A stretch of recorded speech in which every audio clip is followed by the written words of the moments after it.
우리 주님의 은혜와 평안이 우리 가운데 임하기를 빕니다. 아멘. 지난 주일에는 참되게 예배하는 자라는 지하의 말씀을 전하였습니다. 참되게 예배하는 자는 신령과 진정으로 예배드리는 것이다. 신령과 진정으로 예배드린다는 것이 무엇일까? 오직 예수 그리스도를 통해서 하나님께 예배한다는 말씀입니다. 진리의 영이신 성령께서 임재하는 곳이 예배의 장소입니다.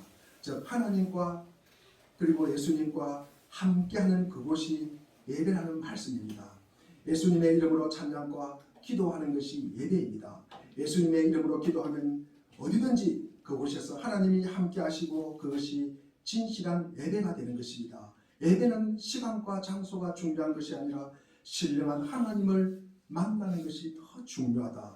예배는 영적 행위다. 성령께서 주관하시고 영적으로 주님을 만나는 시간이 예배의 시간이다. 죄로 타락한 인간은 영적으로 하나님과 단절되었기에 그 단절의 결과 인간은 죽음 등 온갖 이 문제의 온상입니다. 그래서 죄로 가득한 인간은 스스로 단절된 하나님과의 관계를 회복할 수가 없습니다. 이것이 인간의 현실입니다.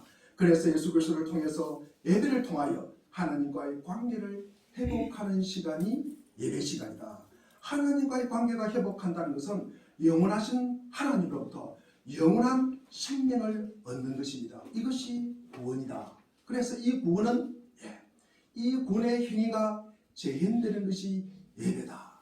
이 예배는 이 땅에서뿐만 아니라 저 천국에서도 우리가 반드시 우리가 해야 할 사명이라는 말씀입니다.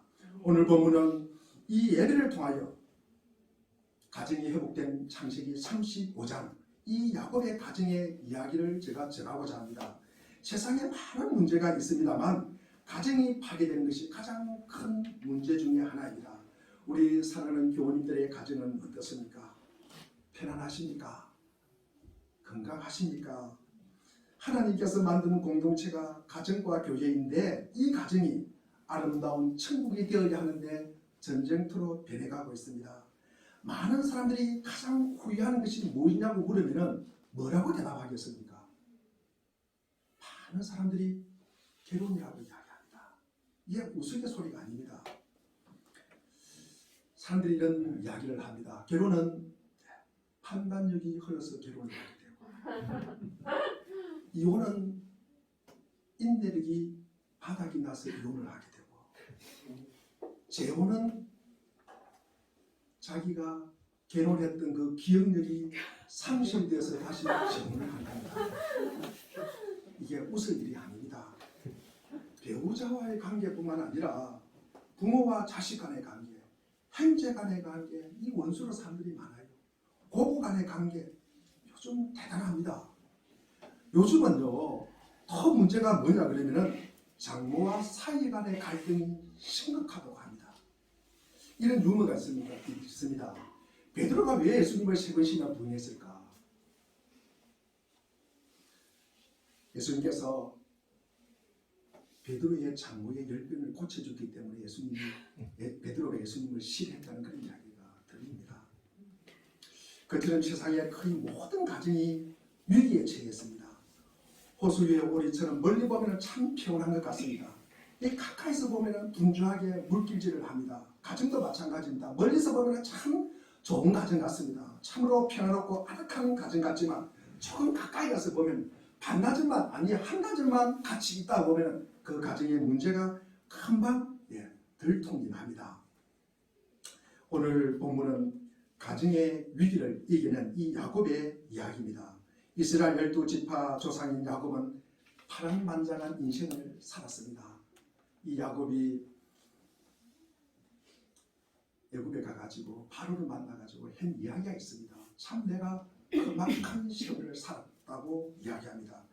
야곱의 이야기를 보노라면 그의 삶이 영웅들의 서사와 같이 매우 닮았습니다. 이 영웅들의 이야기는 몇 가지 패턴으로 전개됩니다. 쌍둥이 형 에스예와의 갈등으로 인해서 고향을 떠나가는 상황입니다. 그래서 돌베개로 상징되는 이 위기와 시련이 다가옵니다. 그러면서 야복강 나루에서 천사와 씨름하면서 엉덩이뼈가 위골됩니다. 야곱이라는 이름이 이스라엘로 바뀌는 과정입니다. 그리고 다시 가나안 땅으로 돌아옵니다. 그래서 떠났다가 고생하고 바뀌어서 돌아오게 되는 것입니다. 이것이 영웅들의 이야기입니다. 가나안이 어떤 곳입니까? 이 야곱의 할아버지가 누굽니까? 아브라함이에요. 아브라함에게 하나님이 축복으로 주신 땅이 이 가나안 땅입니다. 이방 땅 하나님에서도 이 야곱은 엄청난 복을 받았습니다. 그러니까 이 하나님이 축복하신 땅, 이 가나안 땅에서는 야곱이 돌아왔으니까 얼마나 큰 복을 누리겠습니까? 아마 하나님께서 이 복은 내가 땅 짓고 아마 형치일 것이다. 내가 이방 땅에서 이런 복을 받았으니까 아마 그런 생각을 했을 것입니다. 그런데 웬일입니까? 일이 뜻대로 풀리지 않습니다. 가정에 비극적인 일이 생깁니다. 사건의 시작은 이렇습니다. 야곱의 식구들이 가나안으로 돌아와서 세겜 땅에 정착을 합니다. 야곱의 딸 디나가 동네 구경 나갔다가 히위 족속 하몰의 아들 수장, 이 추장 세겜으로부터 성폭행을 당하게 됩니다. 이방인과의 결혼을 금하는 문화에서 이 이방인에게 성폭행을 당한다는 것은 엄청난 큰일이었습니다. 그러나 세겜 족속들이 혼인을 제의합니다. 그래서 할례받지 않는 족속과는 우리 누이를 줄 수 없다. 그러면서 할례를 하라고 합니다.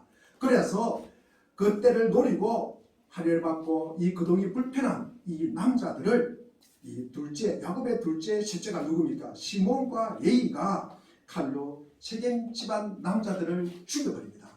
그러면서 성폭행으로 이어지는 이 살육은 더 큰 복수를 불러오는 피비린내 나는 전쟁터가 되었습니다. 이 축복의 땅이 유혈이 낭장한 저주의 땅으로 바뀌게 되었습니다. 복을 한가득 받고 가나안 땅으로 돌아온 이 야곱의 집안이 이 지경에 이르게 되었습니다. 그래서 야곱이 이런 한탄을 합니다. 창세기 34장 30절에 보면은 우리 한번 읽어보겠습니다. 시작. 야곱이 시몬과 레위에게 이르되 너희가 내게 화를 끼쳐 나로 하여금 이 땅의 주인공 가나안 족속과 그리스 족속에게 악취를 내게 하였도다. 나는 수가 적은즉 그들이 모여 나를 치고 나를 죽이려니 그러면 나와 내 집이 멸망하리라. 나와 내 집이 뭐 한다고요? 멸망한대요. 잘 나가던 집이 멸망하게 되었습니다. 이 문제를 어떻게 해결할까? 갑자기 야곱의 집안에 불어닥친 이 재앙을 어떻게 이겨내야 야곱의 가정이 살아날 수 있을까? 과연 야곱의 집 다시 살아날 수 있는 방법이 있을까? 그런데 이 절망의 순간에 어둠 속에서 비추는 한 줄기 빛처럼 야곱에게 하나님의 음성이 들려옵니다. 오늘 본문의 1절입니다. 우리 같이 한번 읽겠습니다. 시작. 하나님이 야곱에게 이르시되 일어나 베델로 올라가서 거기 거주하며 내가 내 영의 쇠 다섯을 기하여 너와 함께 내게 나타나는 하나님께서 거기서 자기를 살아가시리라. 하나님께서 야곱에게 나타나셔서 야곱의 집을 살리는 해답을 말씀합니다. 하나님께서 파탄에 이른 이 야곱의 가정을 살리기 위해서 주신 명령입니다. 하나님께 제단을 쌓아서 바치라. 예물을 드리고 예배하라는 것입니다. 야곱아 당장 일어나서 베델에 올라가서 예배를 드려라. 그래야 내 가정이 살 수 있다는 말씀입니다. 하나님은 야곱 집안에 문제가 일어난 이유를 무엇이라고 보고 있습니까? 우리 성도님들은 무엇이라고 생각합니까? 하나님을 잃어버렸기 때문이라고 진단하고 있습니다. 야곱의 집의 평지 풍파는 하나님을 멀리하고 하나님을 잃어버렸기 때문입니다. 어떤 사람이 몸이 매우 아파가지고 병원을 찾아갔습니다. 의사 선생님 앞에서 이렇게 이야기합니다. 내가 아프지 않는 곳이 없습니다. 의사가 아픈 곳을 손가락으로 집어보세요. 이렇게 이야기를 하니까 머리를 집으면서 머리가 아파요. 목이 아파요. 가슴이 아파요. 배도 아파요. 발가락도 아파요. 그렇게 짚습니다. 그러니까 그 의사가 처방전에다가 이렇게 썼답니다. 손가락이 부러졌습니다. 부러진 손가락으로 만지는 곳곳마다 아프다는 말씀입니다. 야곱의 집안에 100가지 문제가 있습니다. 그러나 그 원인은 하나입니다. 바로 야곱과 하나님의 관계가 부러졌기 때문입니다. 야곱이 하나님을 잊고 삶을 살아가는 것이 모든 비극의 원인입니다. 야곱은 하나님을 잊고 살았다는 것만큼 충격적인 것은 그가 하나님을 잊고 살았던 기간입니다. 단지 며칠이 아닙니다. 몇 날이 아닙니다. 몇 년이 아닙니다. 10년이 넘어갑니다. 그리고 보니 창세기 32장에서 야복강에서 야곱이 하나님을 만난 이후로 33장에도 34장에도 한 번도 야곱이 하나님을 찾았다는 기록이 없습니다. 야곱은 10년 이상 하나님과 완전 단절된 삶을 살았습니다. 형에서를 피해서 도망갈 때 꿈에 찾아와 만나주시던 하나님입니다. 돌베개로 삼아 이슬을 맞으며 잠잘 때 지켜주시던 하나님입니다. 어머니 리브가가 내 형의 화가 풀리기까지 몇 날 동안 피해 있으라고 했는데 그 몇 날이 몇 년이 되었습니까? 20년이 넘어갔습니다. 먼 이국 땅 하나님에서 하루도 잊지 않고 함께한 그 하나님이 함께 하였는데 가나안으로 돌아올 때도 마찬가지입니다. 형 여서가 400명의 군사를 데리고 온다는 소식을 듣고 두려워서 밤이 새도록 찾고 찾았던 그 하나님, 허벅지 관절이 어긋날 때까지 축복해 달라고 매달렸던 그 하나님인데 그 하나님에 대한 간절한 야곱의 기도는 모두 응답이 되었습니다. 야곱의 신앙은 참으로 절박하고 처절한 상황에서는 그 빛을 바랍니다. 그러나 약복강을 건너 도착한 세겜 땅은 하나님이 안 도와주셔도 살만한 땅이 되었습니다. 등 따시고 배부른 땅이 되었습니다. 세겜 땅은 하나님의 도우심 없이 살만한 땅이었습니다. 그런데 하나님을 잊고 산 세월이 10년이었습니다. 개구리가 올챙이 시절을 잊듯이 그렇게 시커멓게 잊었습니다. 하나님을 잊고 사는 자에게 무슨 행통함이 있겠습니까? 그뿐 아닙니다. 야곱은 하나님을 잊고 산 것도 충격적이지만도 그보다 더 충격적인 10년 이상 충격적으로 하나님을 잊고 살았다는 것입니다. 그보다 더 충격적인 것은 무엇입니까? 10년 동안 뭐 했습니까? 그가 누구를 섬겼습니까? 야곱이 뭐 했습니까? 야곱은 다른 신을 섬겼다는 것입니다. 우리 창세기 35장 2절을 한번 읽어보겠습니다. 시작. 야곱이 이에 자기 집안 사람과 자기와 함께한 모든 자에게 너희 중에 있는 일반 신상을 버리고 자신을 정결하게 하고 너희들의 의복을 바꾸어 입으라. 야곱은 완전히 하나님을 잊고 살았을 뿐만 아니라 가난한 사람처럼 살았다는 것입니다. 철저히 가난한 사람처럼 가난한 사람들의 옷을 입고 가난한 사람들이 달고 다니는 우상과 부적을 몸에 달고 그리고 가난한 사투리를 배워서 쓰면서 가난한 사람들이 섬기는 이방 신을 섬겼다는 것입니다. 야곱은 가난한 사람으로 살았습니다. 말하지 않으면 아무도 모를 정도로 교회 다니면서도 세상 사람보다 더 세상 사람으로 살았다는 것입니다. 야곱의 집안에 문제가 생긴 것은 당연한 수순입니다. 어떤 학생이 전혀 공부를 하지 않아요. 그렇다고 시험 보고 성적이 바닥이라고 비관하면 어떻게 합니까? 저녁 10시에 라면 2개에 계란식에 풀어서 삶아 자시고 그 다음날 아침에 얼굴이 부었다고 하면 어떻게 되겠습니까? 그런 말 하면 안 되는 거 아닙니까? 야곱의 재앙이 불려놓고 왜 재앙이 왔느냐고 왜 고난이 왔느냐고 이걸 갖다가 울고 하면 어떻게 합니까? 그렇게 살아놓고 뻔한 결과가 오는데 그것을 억울해합니까? 그런데 우리는 또 한 번 비극의 현장에서 감동의 이야기를 만납니다. 야곱은 하나님을 잊어버렸지만 하나님은 야곱을 잊었습니까? 잊지 않았습니까? 하나님은 야곱을 잊지도 않고 버리지도 않았습니다. 오히려 하나님은 야곱의 가정을 살리기 위해서 찾아오셨습니다. 그 고난의 현장에, 그 아픔의 현장에, 그 실패와 슬픔의 현장에 우리 하나님께서 해결책을 들고 찾아오셨다는 것입니다. 야곱의 집안이 살아나는 방법은 잃어버린 예배를 회복하는 것입니다. 잃어버린 하나님을 기억해내는 것입니다. 그것만이 야곱의 집안이 살아나는 유일한 방법입니다. 야곱은 에스를 피해 도망가면서 창세기 28장에서 이런 약속을 합니다. 우리 28장 21절과 우리 22절을 우리 천천히 한번 읽어보겠습니다. 시작. 내가 평안히 아버지 집으로 돌아가게 하시면 여호와께서 나의 하나님이 되실 것이요 내가 기둥 놓으시는 이 우리는 하나님의 집이 될 것이요 하나님께서 내게 주신 모든 것에서 10분의 1을 내가 반드시 하나님께 드리겠나이다. 나의 하나님이 될 것이에요. 하나님의 이름을 부릅니다. 하나님께 예배하겠다는 것입니다. 그리고 이 기둥으로 세운 돌 하나님의 집 성전을 짓겠다고 합니다. 그러면서 하나님이 주신 재물 10분의 1을 11조를 드리겠다고 약속을 합니다. 내가 가는 걸음을 지켜주시고 아버지 집에 편안하게 돌아오게 하시오면 내가 이곳에서 여호와께서 나의 하나님이 되고 제단을 쌓고 예배를 드릴 것이며 11조를 약속합니다. 그 약속 7일 후에 하나님은 야곱을 지켜주시고 신실한 그 약속은 철저하게 이행이 되었습니다. 그러나 야곱의 약속은 어떻게 되었습니까? 야곱은 베델로 가지도 않고 그리고 예배를 드리지도 않고 11조도 드리지 않습니다. 하나님은 야곱에게 베델에 가서 예배하라. 그 다음에 11조를 드리라. 그게 야곱의 가정을 살리는 방법이다 라고 이야기를 합니다. 다행히 야곱은 하나님의 이 말씀에 이 명령에 기억 상실증 환자가 그 기억이 돌아온 것처럼 신속하게 순종을 합니다. 우리 3절을 한번 읽어보겠습니다. 2절 3절을 읽어보겠습니다. 시작. 야곱이 자기 집안 사람들과 자기와 함께한 모든 자에게 너희 중에 있는 이방 신상을 버리고 자신을 정결하게 하고 너희들의 의복을 바꾸어 입으라.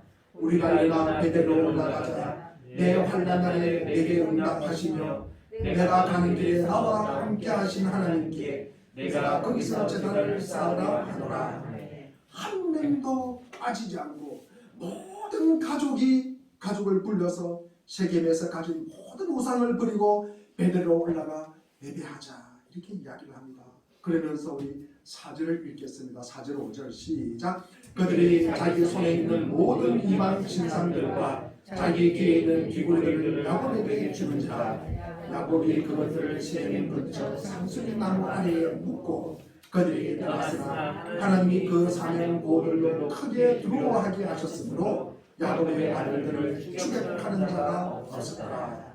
야곱은 하나님을 잊었지만 하나님은 한 번도 야곱을 잊은 적이 없습니다. 야곱은 이방 신상을 버리고 잊었던 하나님을 회복하고 예배드리기 위해서 베델로 올라가는 발걸음을 하나님께서 지켜주십니다.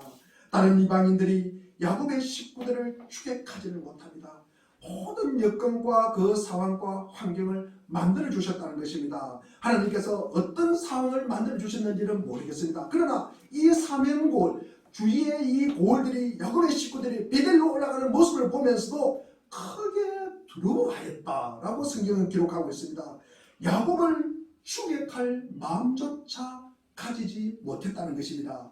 우리 7절을 한번 읽어보겠습니다. 시작. 그가 거기서 제단을 쌓고 그곳을 엘베델이라 불렀으니 이는 그의 형의 낯을 피할 때 하나님이 거기서 그에게 나타났습니다. 그리고 지난 20년간 베풀어 주신 이 물질의 11조를 제단을 쌓고 예배함으로 하나님과의 부서진 관계가 회복하게 합니다. 야곱이 초심으로 돌아갔다는 것입니다. 형 예수를 피해서 가던 그 땅에 다시 돌아오게 되었다는 것입니다. 우리가 하나님 앞에서 발에 신발을 벗는 자세입니다. 하나님께서는 그대로 그 자리에 계셨고 떠났던 야곱이 돌아왔습니다. 회개하고 돌아온 야곱을 그대로 받아들이는 하나님이십니다. 그리하여 하나님과의 관계가 원상태로 회복되고 이것이 힘이고 능력입니다. 이것이 강하고 담대한 것입니다. 베델은 하나님의 집입니다. 엘베델은 하나님을 강조하여 위대하고 강하신 하나님의 집. 베델을 떠났다가 엘베델로 돌아왔습니다. 즉 하나님의 집을 떠났다가 강하고 위대한 하나님의 집으로 돌아왔다는 것입니다. 그러자 그렇게 거칠게 불던 가정의 풍파가 잠잠해졌습니다. 창세기 35장 우리 9절 말씀을 우리 같이 한번 읽어보겠습니다. 시작. 야곱이 바다안에서 돌아오매 하나님이 다시 야곱에게 나타나사 그에게 복을 주시고 예배를 통하여 하나님이 만나주시고 복을 주셨다는 것입니다. 야곱이 베델에서 예배한 후에 하나님께서 다시 야곱에게 나타나셔서 그에게 복을 주셨다고 말씀합니다. 하나님은 예배를 통하여 이 야곱의 가정을 살려내셨습니다. 우리의 사랑하는 물된 동산교회 교우들 여러분, 2020년이 시작된 지가 한 달 반을 지나고 있습니다. 우리가 연초에 계획한 것들 얼마나 진행되고 있습니까? 주님 앞에서는 이 예배의 자리에 약속한 것들을 우리는 벌써 잊지는 않았겠죠. 조금 더 나아가서 우리가 주님을 처음 만났던 때를 꼭 기억하시기를 바랍니다. 우리가 예배 생활을 안전하신지요? 11조 샤워는 문제가 없으십니까? 이런 문제의 근원은 개구리가 올챙이 시절을 잊는 것과 같이 우리의 망각입니다. 잊어버리는 것입니다. 작심삼일이 아니라 깡그리 잃어버리는 우리의 문제입니다. 야곱만이 고난이 있습니까? 우리 인생에 고난이 없는 것이 없습니다. 우리 삶에 걸림돌 없는 평지가 어디 있습니까? 삶 자체가 고난이요 걸림돌입니다. 저는 내가 왜 목사가 되었는가 라는 질문을 매일매일 새벽마다 합니다. 제가 아니더라도 너무나 많은 훌륭한 목사님들이 계시고 이렇게 한국에 많은 교회가 있는데 나는 왜 목사가 되었고 내가 왜 교회를 개척하겠습니까? 이 말씀을 저는 헐 대식입니다. 이것을 제가 잊지 않으려고 하기 때문입니다. 요한복음 20장 30절에 보면은 오직 이것을 우리 한번 같이 읽겠습니다. 시작. 오직 이것을 기록하면 너희로 예수께서 우리 같이 읽겠습니다. 시작.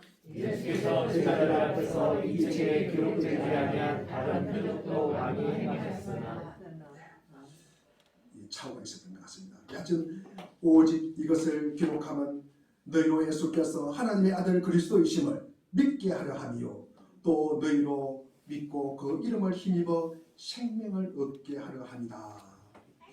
예수 그리스도가 하나님의 아들입니다. 우리가 이것을 믿는 것입니다. 하나님의 아들이 십자가에 죽으시고 다시 살아나셨다는 것입니다. 우리가 이 믿음으로 영원한 생명을 얻는 것입니다. 우리의 변화는 율법을 지킴으로써 변화되는 것이 아니라 주님을 바라보면서 영광에서 영광으로 이른다고 우리 새벽기도의 고린도 후서에서 지금 하고 있습니다. 율법을 우리가 지키지 못함으로 인한 자질이 아니라 하나님의 부족함을 우리의 부족함을 하나님 앞에서 인정하고 우리의 죄성을 인정하고 우리를 구원하신 그분의 십자가 죽음과 부활을 바라보는 것입니다. 고린도서 3장 17절도 주는 영이시요 주의 영이 계신 곳에는 자유가 있는 것이다. 그래서 물된 동산교회 교회가 생명과 자유가 넘치는 교회입니다. 예수 그리스도를 통해서 살아나는 삶입니다. 예수 그리스도 이름 안에 소망과 희망이 있기를 바랍니다. 그분의 십자가의 죽음을 통한 이 부활의 삶이 우리 각자의 삶이 되기를 바랍니다. 세상은 돈이 건세가 이것이 힘이요 능력이라고 부르짖습니다. 우리가 살아가는 힘과 능력은 하나님과의 관계 속에서 살아가는 것입니다. 삼위일체 하나님과의 아름다운 관계 안에서 살아가는 것입니다. 서로 사랑하고 배려하고 용서하고 아끼고 서로를 중심에 서게 하는 것, 그분께서 주시는 영원한 생명을 갖고 살아가는 것입니다. 세상이 주는 상급이 아니라 하나님께서 주시는 이 상급 열매로 살아가는 것입니다. 그 살리는 방법이 예수 그리스도의 십자가의 죽음과 부활입니다. 세상을 살리는 힘은 예수 그리스도이십니다. 예수 그리스도를 세상을 이길 힘은 예수 그리스도의 십자가의 능력입니다. 악한 사탄은 우리에게 속상입니다. 세상을 살아가는 힘은 돈이라고, 세상의 힘은 건설하고 아우성칩니다. 이런 사탄의 유혹에 넘어가는 것이 안타깝습니다. 그 걸림돌을 딛고 일어서기를 바랍니다. 제가 신대원 20대도 제가 자기소개서에 베드로전서 3장 15절 말씀을 제가 썼습니다. 우리 15절 말씀 한번 읽어보겠습니다. 15절입니다. 시작. 너희 안에 그리스도를 주 삼아 하고 너희 속에 있는 소망에 관한 이유를 묻는 대답할 것을 항상 준비하되 온유와 기쁨으로 하고. 저는 너무나 부족합니다만 툭하면 깨어지는 질그릇 같지만도 제 마음속에 그리스도를 담았습니다. 제 마음속에 그리스도를 담았기 때문에 거룩이라는 단어를 입에 낼 수가 있습니다.